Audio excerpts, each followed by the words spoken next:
Hey free to play gang, welcome back to another video. So with the recent 3.0.2 update details, I want to talk a little bit more about some of the Esper changes that I want to see for myself. So this is entirely my own opinion, and do take note that I am not an expert in balancing, okay? So this is just strictly what I want to see because I'm a very selfish person. And we're going to start off with like the rare Espers and then the epic Espers, and finally end off with the legendaries as well. So for the first Esper that I want to talk about is going to be Yasuhua. No, I do not think that you need to change her kit, okay? Stop changing her kit. Don't touch her second skill anymore. The change that I want to see in Suhua is to no longer make her strictly from the Ripple Dimensions. I feel like that's very scummy because you're forcing your players to, look at the chat. And I know that you want to do it so that you can improve the engagement in the chat. But the problem is there are a whole ton of players who will not be able to access the chat, because they just want to auto-repeat and like do their work and all that kind of stuff. So they will never be able to obtain Suhua and definitely not able to obtain Dahlia as well. So this is going to apply to both Suhua and Dahlia. Definitely change up the system. So what I feel like, some change that could be good for the game is going to be putting them into, like, for example, certain events, or maybe even just throwing them back into the gacha, right? Let them be a normal standard drop, and I think that way most people will be happy. Now the next change that I want to see is actually a reversion of Anki Chai. So previously his passive didn't have a cooldown. I would actually like to see that happen again, and so that he has some synergy with his third skill at the same time, because currently right now his passive doesn't really work with his third skill that well unless you have like ocean waves and all that. But I would like to see this having a little bit more effect as well. So now Anki Chai, he's not really used all that much because he's over reliant on having another attack buffer in order to reduce the cooldowns of your entire team. While that can be quite useful with specific Espers like Sienna, he's not exactly that widely used because of his reliance. Now with that said, I feel like if you remove the cooldown on his passive, he can actually be quite useful, and I think more people will start to use him. So that is one way that I think you can improve on him. Now here's one change that you can do to David. Whoa, his thing is going crazy over here. There is one thing that you can do to make him a little bit more effective. So his third skill, right, attacks an enemy 4 times, and the first 3 attacks will steal buffs from the target, and the final attack will actually reduce the target's AP by 30% per the number of buffs stolen. So you can actually go up to 90% of reducing the enemy's AP. Now this is actually pretty useful, right? But I feel like this can be further improved. So instead of just reducing the target's AP, why not give him more AP? So, by stripping out the buffs, he can take another turn to land like a debuff or something like that. That could be a little bit more effective for him. I don't think it really hurts that he gets another turn. He's not exactly that broken if he gains another turn this way. But instead, this works towards reducing his cooldown even more. So I feel like he gains a lot of utility if he absorbs AP instead of just reducing the target's AP. And I'm actually quite excited to see David fixed this way. And I feel like if he really takes on this change, he can be quite useful. Just that one small change makes him very powerful. Now for Liao, you may disagree with me, but I feel like, okay, so his third skill, right, it just devours an enemy for 1 turn, or like rather 2 turns, right? And he has a buff strip on his second skill. But here's one thing that I might suggest that actually could be quite game breaking, so probably not a good idea, but to add an effect on his binge, which gives him another turn. So if he uses his second skill to strip all the buffs on one enemy, maybe increase the cooldown to 4 turns maybe, he gains another turn, and he can use Uncaged Beast just like that, so he can immediately devour any target at the start of the turn, rather than, having to strip buffs first and then waiting for his turn to come around before using Uncaged Beast again. But I do feel like this is slightly a little bit more broken because he's able to, throw 2 different skills at once. So yeah, I don't know, maybe let me know down in the comments how you feel about this change. Now the reason why I feel like Vardon is not used all that much is because his passive isn't really that effective in my opinion. So if a teammate has less than 50% HP and is attacked, you throw a shield like basically Captain America, right? And you do some damage. But he only has a 60% chance to taunt, so like what's the point of him attacking? His damage is not even going to be that insane, not even in a temporal tower. So this 60%, why not just raise it to 100%, right? Give him like some kind of edge. Give these Espers, right, basically just give them like their own unique advantage, and that will make them so much more useful.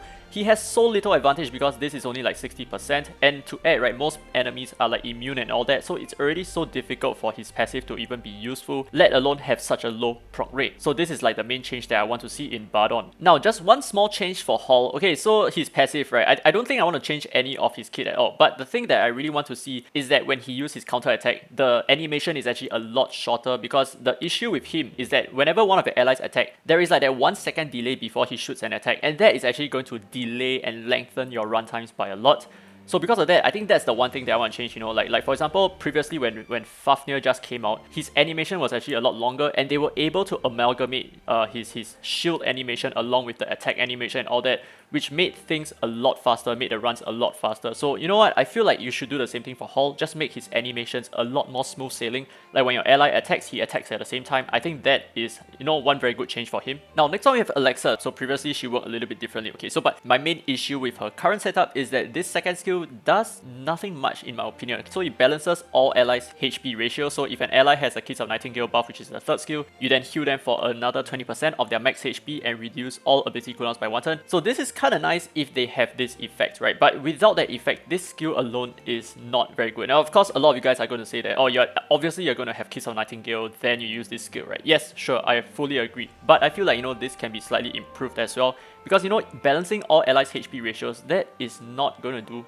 much. I mean, unless you're like running a very tanky comp, but the thing is, I am facing against like tanky comps and all that in PvP, and I don't feel like Alexa really brings all that much. In fact, what I feel like, okay, so instead of just balancing allies HP ratios, why not give them a shield buff? Now the reason why I say that, you know, a shield buff could be quite a good addition is so that you don't necessarily force her to be used in PvP per se. She can also be used in like PvE content and all that. Now a shield buff over here is going to definitely make her a lot more reliable and a lot more viable in some different PvE content, like for example Chronos. So I think that is something to really reconsider in order for her to be a little bit more viable in PvE. Now we have to definitely address Arcana. Now his third skill is actually not bad, right? So he deals damage to all enemies and steals 1 buff and gains 30% AP per stolen buff. This is a really good skill. This is a really good skill. But I feel like his second skill is just super underwhelming, right? So instead of his second skill, here's what I would suggest, okay? Remove this skill entirely and replace it with a passive that, I don't know, maybe increases his speed based on the number of buffs that he has, right? So we don't really have a lot of Espers that scale off buffs. So we have Chloe, we have Nama, and I think that's about it. So since he is a buff stealer himself, you know, why not make him a little bit more dangerous if he has more buffs? So I think that's gonna be a decent change to him to probably make him a little bit more reliable in that sense. So yeah, I don't know, maybe increase his speed, maybe increase his damage, whatever it be. And also, I don't really understand why this is called Twin Snakes, but it only hits 1 time.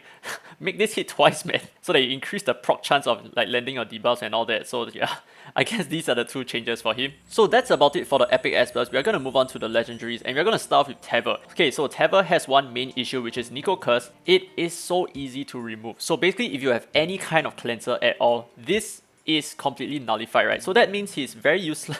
Okay, I won't say he's very useless, but he's not as useful in like Temporal Tower because there are so many floors that have a lot of cleansers and all that. So he's not going to be useful in most of the floors, which means like, you know, you're probably not even going to focus on him if he's not going to be consistently useful. So the main change that I want to see on him is for him to be the very first debuffing Esper to have a golden rim on his Nico Curse. So what does a golden rim mean, right? So basically golden rim means it cannot be removed at all. So if this debuff is golden rim, he cannot be cleansed. That's how he becomes a little bit more useful and a little bit more dangerous, and definitely a little bit more of a threat so that people will target him first. So, you know, at least he becomes a little bit more scary and people might feel like, oh, I need to target Tever at the start. If not, he's going to land a lot of debuffs, which is going to screw me up. And also, I really dislike this, man. I really dislike the fact that he has Seer here because, okay, so his first skill scales off his own attack, which does not scale off his crit damage, right? This debuff does not crit. So the thing is, why do you have like a damaging skill that inflicts Seer? Are you insinuating your players to, you know, run him with crit damage over here, but you know, but at the same time you want him to only have attack over here?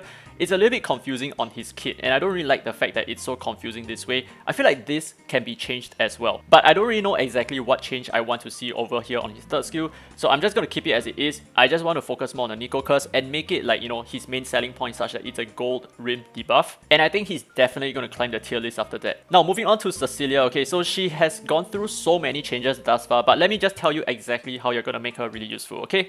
So her passive here, instead of giving your teammates a shield buff, which was a nice touch, right? It was a really nice touch, but this is not enough because they are going to respawn with only 50% AP. That is not enough. That's not enough for you to counter cleave. So my suggestion here is to remove this shield buff. It's quite useless. Replace it with a standoff buff, okay? So let your allies revive with 50% AP, and they have a standoff buff which, you know, allows them to slowly gain their turn towards like having 100% AP and then they finally take their turn. So the only way for you to hard counter this Cecilia with a standoff buff is probably going to be like a team with a lot of strippers or a team with a lot of crowd control. But with a shield buff, you're just basically like, oh, you can just nuke me to death and and Cecilia is just like useless again. But okay, I will admit that she is not entirely useless, okay? I put her very low on the tier list because I feel like she's super extremely niche, but she's not entirely useless. She is still very strong on a very defensive lineup. Now, Biondina, does she necessarily need a huge change? Probably not, because she is actually really good in PvP right now. But the one change that I want to see in Biondina is that this thing becomes a little bit smarter, okay? So this passive, the issue with Biondina now is that this passive, like, it just targets random enemies and there is really no sense and no logic to the way this works. It really begs the question, like, what's the intelligence level of Biondina? So one way that you can improve this is to give it a preference, right? To target enemies with like more attack power or more defense, for example. I think that will allow her to have a little bit more edge in like PvP and all that, right? And yeah, I think that's basically it for this video. I'm extremely sure that a lot of you guys are gonna like disagree with me on some of the Esper changes and all that.